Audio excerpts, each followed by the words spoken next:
Kamusta, mabuhay, and maligayang pagbabalik sa aking channel. Today, we won't be reacting to music. I wanted something different, and that is why I chose a video called How the Philippines Makes Money. Obviously, this title is very interesting to a lot of people.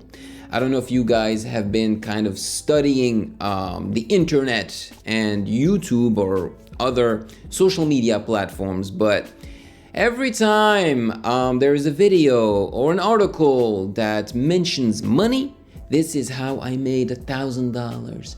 I made $100,000 in a month. Find out how, blah, blah, blah.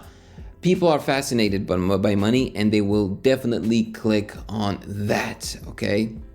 So, yeah, I was interested in this topic, obviously, how the Philippines makes money, you know? It has nothing to do with me, really, but I'm interested on how the country of the Philippines makes money. Before we start, make sure to follow me on Instagram at Music Game News, because that is where you can DM me your suggestions, and let's get to it.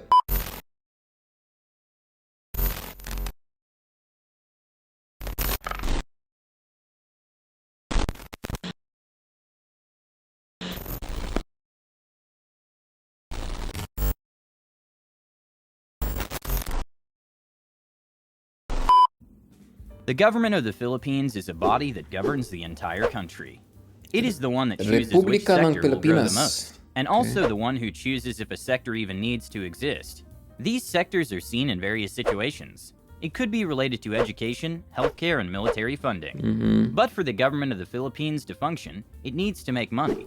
After all, how will it decide what would happen to the country if it had no money coming in? The government, just like any other body, Exactly, this is not accurate just with the Philippines. It's accurate with every country, right? Every country needs money to fund its projects. Of nations functions by receiving money from its citizens. These are mostly known as tax revenues, the single most important factor in providing government revenues for policymakers. The Philippines generates a lot of tax revenues every year. In 2021 alone, it had a whopping 48 billion US dollars. These are collected from various sources, individual and corporate taxes, to property and GST, and even taxes on international trade. But aside from tax revenues, the government of the Philippines also generates money from so-called non-tax revenues. These are, however, not as significant as tax revenues. In 2021, they only came out at about $4.5 billion. They are mostly generated from... Well, yeah, obviously it's nowhere near $48 billion, but it's still a huge amount of money. Woof! Factors such as its government-owned enterprises. Some of the most known are the likes of the Philippine National Oil Company and the Land Bank of the Philippines. Non-tax revenues can also be generated through royalties. One that is amongst the most famous is the Malampaya gas field, and in 2021, it had generated nearly $400 million in royalties. The National Oil Company to the Malampaya gas field. So how does that work really? So royalties, as in other countries use this structure, and so they have to pay royalties to the Philippines? Is that it? Is that what they mean by royalties? Malampaya gas field is just amongst the schemes that generate non-tax revenues to the government. There are also times when they can make money through the privatization of a government-owned asset, where they could either sell it to a conglomerate or through a public offering to the stock exchange. There you go. Another factor that increases non-tax revenue is foreign grants, with one example the US aid. Both the tax and non-tax revenue results in around $52.5 billion in annual government revenues. While it may sound quite an enormous number, it is actually quite low, especially when we talk about how much the government spends. How much? This can then lead us to where and how much the government actually spends money. Capital generated from taxes and non-taxes is often known for paying down its government employees, constructing infrastructures, and even stimulating the economy by giving money to its people. These spendings are known to be guided by the so-called national budget. Question: do you feel like the government is giving you money to stimulate the economy? Do you feel like you're getting enough money, huh? Yeah. Is your government doing a decent job enough to construct the infrastructure of the Philippines? Huh? Are the employees of the government paid well? I think in that department, I don't think we have to worry. I think when you work for the government, you're paid pretty well. I know that most Canadians that work in the government here are paid really well. All right. One that is enacted each year. In 2021, the government spent over $83 billion, which is a figure that is nearly double the amount that it generated in the same year. Holy moly. How could the government spend much more than what it generated? Because it probably before we answer, then we must first take a look at where the government is spending the money. In 2021, the largest agency or sector that received the most funding from the government was the Department of Education. They alone received $13.5 billion in annual funding. These are then spread out to employ teachers, construct classrooms, and so on. The second largest, on the other hand, is the Department of Public Works and Highways, which received $12.3 billion. See, in the future, they won't have to spend money on constructing classes, right? Building classrooms and schools, because I'm thinking that in the future, most people will be studying, through a computer from home, So you won't have to spend that much money on building schools and everything. So that's good. The others, in no particular order, received the rest. The Department of National Defense got $3.6 billion. That's important. The Department of Health is at $3.7 billion. That's very important. The Department of Agriculture just $1.5 billion. Very important. And the list of how much these agencies receive goes on until the very last dollar. Yeah. Do take note that these are more complex than they seem. Because the funding where the government places its money. How about corruption? The people that steal, I'm pretty sure there are people that steal. And I'm not just talking about the Philippines. I'm talking about every government out there, Corruption exists, unfortunately, It's very unfortunate, but it's there. We cannot deny it. There are people that steal. Could lead to the construction of railways, the provision for COVID-19 vaccines, and even some research and development institutions. The budget has pinpointed this clearly. Rail transportation projects had a nearly $1 billion budget, while COVID-19 vaccines were at just $45 million, and the construction of a virology institute for research and development purposes was just $5 million. What may sound quite intriguing is that some of the annual budgets are spent on servicing government debt.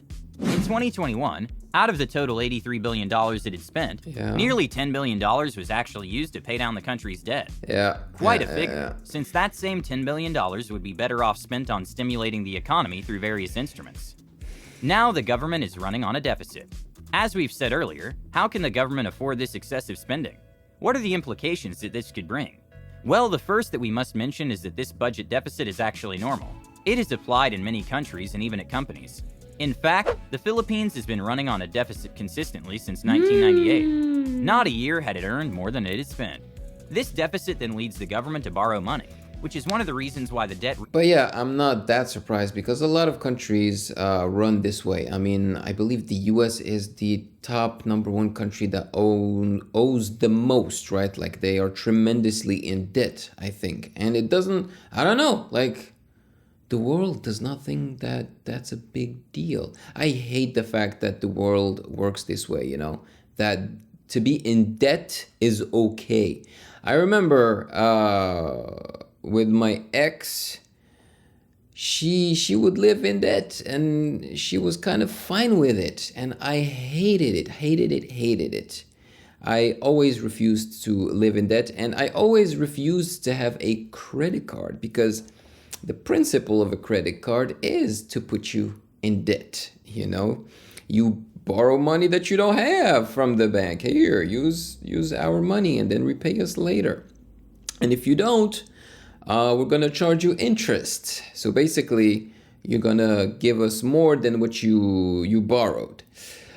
But yeah, unfortunately, the world works this way. And if you don't have a credit card, especially in countries, in developed countries, people don't trust you. You won't be able to rent a place, for example, or rent a car or something like that because they need your credit history to see if They can trust you, they see if you're good, you know how to handle money. I just hate this mentality. And the way I was raised is, you don't have money, don't borrow money. Like, if you don't have money, find a way to get that money first. Don't borrow. No. Or just learn how to manage your money properly. Don't buy things that you don't need, Repayments from the budget came from. The larger the deficit, the more debt the government has to take to service its government goals. What could be profoundly good about this economic policy is that it allows the government to pursue better agendas. Take, for example, the government's infrastructure project. When a successful project has been undertaken, it would eventually return enough money for the government to pay down the deficit it had borrowed from.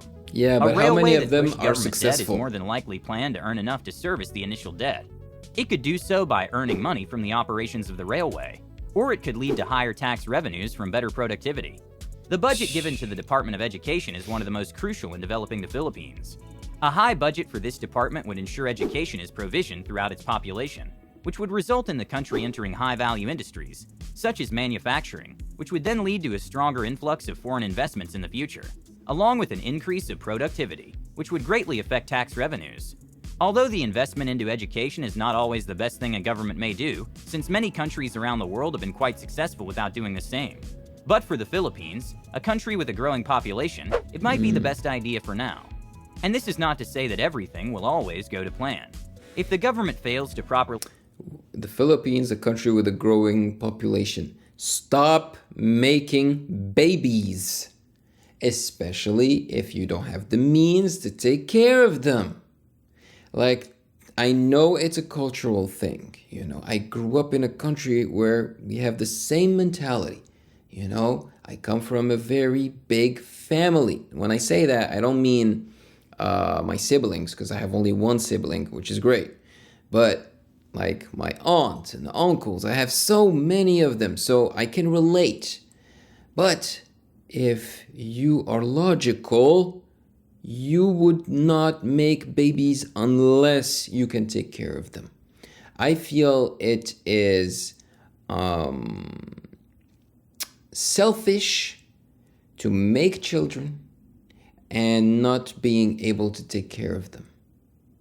That's it. It's selfish and just not right in my book. Because technically, if you have children, you want the best life for them, You don't want them to starve. You want to give them a roof over their heads. You want to give them clothes, good education. And kids cost a lot of money. So unless, especially we were talking about credit. If you're living on credit, why would you have kids? You know what I'm saying? Like, unless you have some savings, like legit savings, don't have kids. And even if you really want to have a kid, just have one, Like, this earth is so huge and so overpopulated. If you're worried about, I want my kids to have siblings because I don't want them to live alone or whatever. Bruh, they can have friends. Provision a project and its cost overruns, it could lead to an unnecessary debt burden to society. We could also imply that the government's investments into education may also be a double-edged sword, since it is notoriously known that the country is one of the emerging countries experiencing what we call brain drain, a concept created and implied into nations, where its professionals and highly talented people leave the country in favor for better opportunities abroad. Yeah. Furthermore, if an overly ambitious government takes place, and takes too many loans, it could break the country, just like how it did in many nations around the world. Yeah. In some cases, however, there are also some nations that have taken on too much debt, yet survived an economic... It's a real thing. I mean, I've known about this for a long time now, because I come from, originally from Algeria, and all the, I guess, well-educated people, the smart people, they go abroad to study, and most of them don't come back. They don't come back to their original country to contribute, to helping where they're from, Nope, they stay abroad because, a better way of life, and they've gotten used to it, so... Catastrophe, such as Japan. But these special cases may not always be implied in every country that would face such a disaster. Do take note, however, that while debt is often known for being a notorious instrument, it is still and actually the single best reason why the modern world has developed to where it is today. Because it allowed many countries to invest in infrastructures, businesses, and so on. Finally, one of the factors that needs to be fixed is the country's tax revenue, which is not generating enough. The tax revenue to GDP ratio is the basis to see if a country is generating enough taxes from its population. The Philippines in 2020 has received just 14.2%, which is a figure far lower compared to the rest of the world.